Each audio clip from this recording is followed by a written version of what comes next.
Hello dear students, स्वागत है आपके अपने YouTube चैनल अमन केमिस्ट्री में। और आज हम लेके आए हैं एनसीईआरटी के क्लास 12 के चैप्टर 3 यानी इलेक्ट्रोकेमिस्ट्री का एग्जाम्पल 3.1 पहला एग्जाम्पल है, जो कि स्टैंडर्ड इलेक्ट्रोड पोटेंशियल और सेल ईएमएफ यानी कि इलेक्ट्रोड पोटेंशियल के बीच में रिलेशन दिखाने के लिए आता है।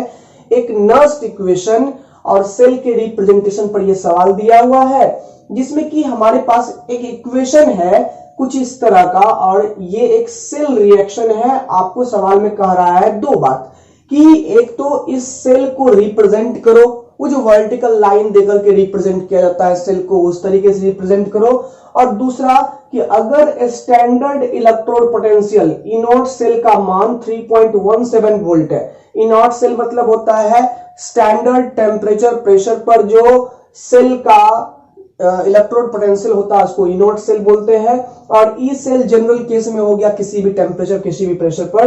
तो ई सेल और इनॉट सेल के बीच में रिलेशन जो है वो दिखलाता है नर्स इक्वेशन। उसके बात करेंगे हम लोग। पहले यहां पर देखते हैं सेल को अगर हम लोग रिप्रेजेंट करें तो यहां पर देख रहे हैं कि मैग्नीशियम हमारा कन्वर्ट हो रहा है मैग्नीशियम आयन में। ये सॉलिड से एक्वस फॉर्म में कन्वर्ट हो रहा है और सारे एक्वस फॉर्म के कंसंट्रेशन आपको दिए हुए हैं, ठीक है। और दूसरी ओर जो हमारा इलेक्ट्रोलाइट है सिल्वर प्लस आयन में भी सिल्वर क्लोराइड या सिल्वर नाइट्रेट के सॉल्यूशन में होगा। तो सिल्वर आयन जो हमारे पास में है जिसका कंसंट्रेशन दिया हुआ है वो सिल्वर आयन प्रेसिपिटेट हो जाता है सिल्वर के रूप में सॉलिड फॉर्म में रिएक्शन के दौरान। तो बात यहां पर ये है कि हमारे पास एक वो है जो इलेक्ट्रॉन खो रहा है और एक ये है जो इलेक्ट्रॉन गेन कर रहा है। प्यारे बच्चों, जो इलेक्ट्रॉन खोता है उस पर ऑक्सीडेशन कहलाता है और जो इलेक्ट्रॉन गेन करता है उस पर रिडक्शन कहलाता है।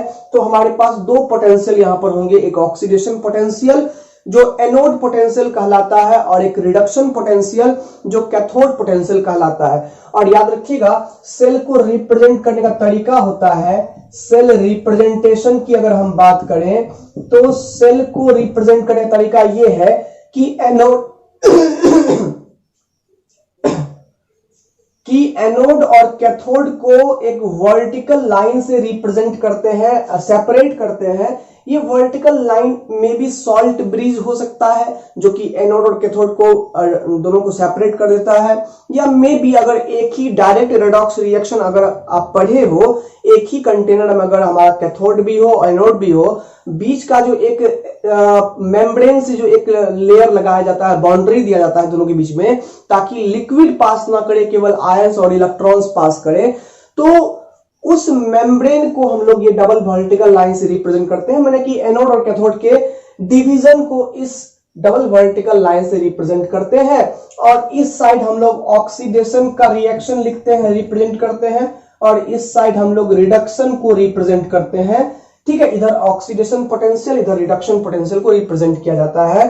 तो ध्यान दें यहां पर, तो हमारे पास जो यहां पर ऑक्सीडेशन है वो क्या हो रहा है, तो ऑक्सीडेशन मतलब लॉस ऑफ इलेक्ट्रॉन। तो कौन लॉस कर रहा है, मैग्नीशियम लॉस करके कन्वर्ट हो रहा है मैग्नीशियम आयन में। तो यहां पर आपको दिखाना पड़ेगा कि मैग्नीशियम जो हमारा सॉलिड है वो हमारा मैग्नीशियम आयन में कन्वर्ट हो रहा है, जो हमारा किस फॉर्म में है, एक्वस फॉर्म में है। आप यहां चाहे तो ब्रैकेट में से कंसंट्रेशन को भी लिख सकते हैं, ठीक है। फिर डबल वर्टिकल लाइन। रिडक्शन क्या हो रहा है, रिडक्शन में गेन ऑफ इलेक्ट्रॉन। कौन गेन कर रहा है, तो हमारा सिल्वर। आप 2 भी लगा सकते हो नहीं भी लगा सकते हो, कोई दिक्कत नहीं है।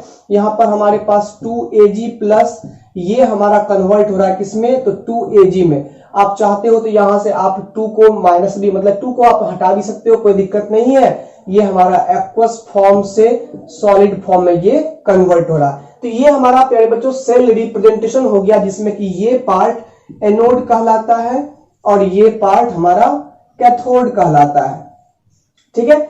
ये तो हो गई पहली बात कि सेल को हम लोग रिप्रेजेंट कर दिए, रिप्रेजेंट द सेल, सेल को हमने रिप्रेजेंट कर दिया, ठीक है, रिएक्शन के माध्यम से। अब सवाल यहां पर आती है, calculate its E cell if E naught cell is equal to 3.17 volt. अब हमें सेल पोटेंशियल निकालना है, इलेक्ट्रोड पोटेंशियल सेल का निकालना है, ठीक है। किसी भी कंडीशन में जब हमारे पास स्टैंडर्ड इलेक्ट्रोड पोटेंशियल 3.17 वोल्ट दिया हुआ है, इसके लिए हम लोग यूज करेंगे नर्स्ट इक्वेशन। नर्स्ट इक्वेशन एक ऐसा इक्वेशन है जो कि मेटल आयन के कंसंट्रेशन और स्टैंडर्ड इलेक्ट्रोड पोटेंशियल और electrode potential at any concentration, ये तीन चीज को इंटर रिलेट करता है, आपस में रिलेशन दिखलाता है। उस रिलेशन के माध्यम से हम लोग जो है यहाँ पर ई सेल का मान प्राप्त करेंगे। तो आपको वो इक्वेशन प्राप्त होगा, याद होगा, या फिर पढ़े होंगे, या फिर बुक से आप देख सकते हैं। ये इक्वेशन होता है हमारा नस्ट इक्वेशन। नस्ट इक्वेशन ये होता है E cell is equal to E naught cell minus R T by N F into L N Q, जहां पर ये क्यू जो है ये इक्विलिब्रियम कांस्टेंट कह सकते हैं या रिएक्शन कोसेंट कह सकते हैं, जो किसी भी कंसंट्रेशन में राइट साइड के कंसंट्रेशन का multiple divided by left side के कंसंट्रेशन के मल्टीपल के बराबर होता है, जो कि आप लोग इक्विलिब्रियम में पढ़े होंगे जनरली। ठीक है, तो यहां पर हम लोग जानते, ये बात भी जान लीजिए कि प्योर सॉलिड या प्योर लिक्विड के कंसंट्रेशन को हम लोग 1 एज्यूम कर लेते हैं। ठीक है ना, हम लोग केवल कंसंट्रेशन गैसियस फेज का लिखते हैं या फिर एक्वस फेज का लिखते हैं। जैसे कि यहां पर इन दोनों के कंसंट्रेशन का चर्चा करेंगे, ये दोनों का कंसंट्रेशन रिप्रेजेंट नहीं करेंगे हम लोग जो सॉलिड फॉर्म में। अब देखिए यहां पर होता यह है कि जब R का मान 8.314 जूल आप पुट कर लीजिएगा, टेम्परेचर स्टैंडर्ड टेम्परेचर अगर 298 केल्विन डाल दीजिएगा, N जो इलेक्ट्रॉन की संख्या है, यहां पर कितने इलेक्ट्रॉन मूव हो रहे हैं वो तो हम लोग देख ही रहे हैं कि मैग्नीशियम 2 इलेक्ट्रॉन लॉस करके Mg2+ बन रहा है, 2 सिल्वर प्लस 2 इलेक्ट्रॉन गेन करके 2Ag बन रहा है। तो यहाँ N का मान जो है, यहाँ N जो है हमारे पास इलेक्ट्रॉन ट्रांसफर्ड है, और F जो है उसका वैल्यू होता है 96,500 कूलम्ब, यानी कि एक फैराडे है ये।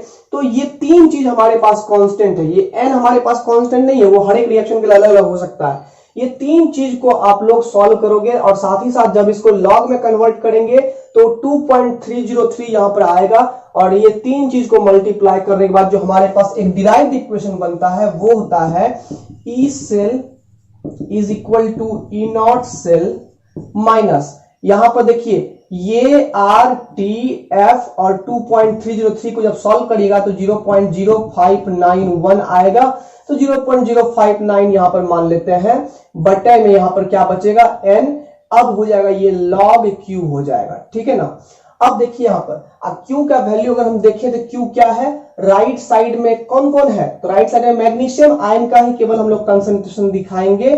ठीक है ना, इसका कंसंट्रेशन 1 हो जाएगा, बट लेफ्ट में क्या है हमारे पास, सिल्वर आयन का कंसंट्रेशन। और ध्यान दीजिए यहां पर जो मोलर कॉफिशिएंट में होता है ना, वो according to law of mass action जो है वो पावर में पहुंच जाता है। तो यहां पर पावर में इसके मोलर कॉफिशिएंट में 2 है, तो पावर में यहां पर कितना आ जाएगा, 2 आ जाएगा। ठीक है, अब देखिए यहां पर ई सेल हमको निकालना है, ई नॉट सेल कितना दिया हुआ है, 3.17 वोल्ट दिया हुआ है, 0.059 बाय एन का मान कितना है हमारे पास, यहां n का मान हमारे पास 2 है, ये आप नोट कर लीजिए, n का मान हमारे पास 2 है, into log of Mg2 plus concentration 0.130 दिया हुआ है, डिवाइडेड बाय Ag प्लस का जो यहां पर दिया हुआ है, तो Ag प्लस का दिया हुआ है 0.00101, उसका कितना हो जाएगा, होल स्क्वायर हो जाएगा। ठीक है,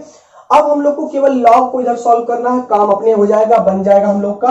तो ध्यान दीजिए यहाँ पर ये 3.17 वोल्ट, ये भी पूरा रिजल्ट वोल्ट में ही आएगा, ये जो वैल्यू है वोल्ट में ही आएगा। यहाँ पर ये हो जाएगा 0.0229 जा 18, 25 जा 10, तो यहाँ पर ये हो जाएगा इतना वोल्ट इंटू लॉग। देखिए अब लॉग को हम लोग सॉल्व कर लेते हैं, log m बटे n का रूप होता है क्या, log m यानी कि log 0.130 गुना log n। आप चाहेंगे तो यहां पर पहले सॉल्व कर सकते हैं, कोई दिक्कत नहीं है, यहां पर हम लोग सॉल्व करके सॉर्ट कर लेते हैं, उसके बाद काम कर लेंगे। तो यहां पर हम लोग क्या करेंगे, log 0.130 बटे ये हो जाएगा 0.0001 गुना 0.0001। अब देखिए यहां पर ये पॉइंट उड़ेगा तो 10 का पावर 4 जाएगा ऊपर में, ये भी पॉइंट उड़ेगा तो 10 का पावर 4 जाएगा ऊपर में, दोनों पॉइंट को उड़ा देंगे अगर तो 10 का पावर यहां पर 8 जाएगा। ठीक है, और यहां का पॉइंट उड़ाएंगे तो यहां पर अगर हम उड़ा देंगे तो ये पॉइंट के बाद अगर इस 0 खत्म कर ही देंगे तो कोई दिक्कत नहीं है, ये पॉइंट उड़ाएंगे तो यहां पर नीचे में आएगा 10 का पावर 2, यानी 100 आएगा नीचे में, और ये कट जाएगा तो यहाँ पर 10 का पावर 6 बचेगा, यानी कि 13 इंटू 10 का पावर 6 हो गया टोटल ओवरऑल यहाँ पर।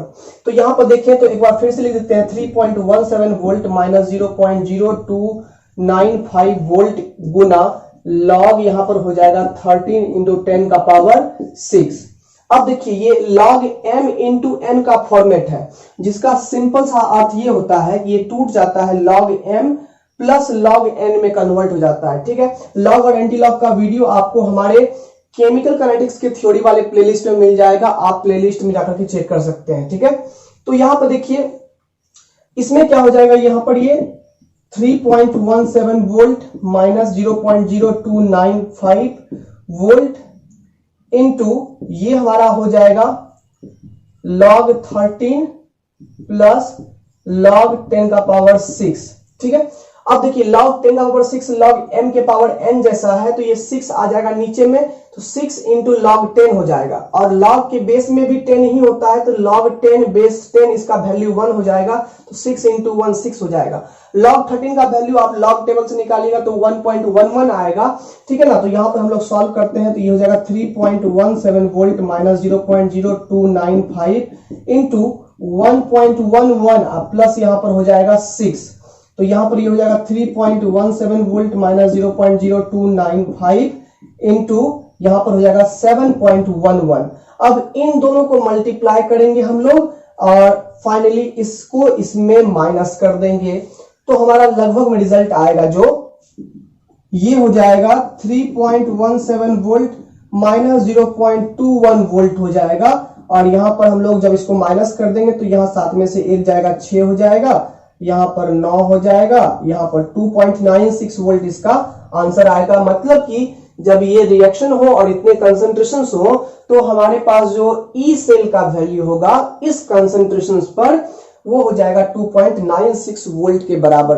तो आई होप आपको ये सवाल समझ में आ गया होगा, और अगर आप ऐसे ही एनसीईआरटी की वीडियोस चाहते हैं तो आप हमारे प्लेलिस्ट सेक्शन में जाकर के देख सकते हैं, आपको प्लेलिस्ट में वीडियो सारा मिल जाएगा, एनसीईआरटी एग्जांपल्स, एक्सरसाइज, इन टेक्स्ट सभी का क्वेश्चन मिल जाएगा। और अगर आप इस चैनल पर नए हैं सब्सक्राइब कर दीजिए, वीडियो अगर अच्छा लगा हो तो आप लाइक भी कर दीजिए, क्योंकि आपका एक ही लाइक हमारे लिए बहुत बड़ा मोटिवेशन बनता है। धन्यवाद।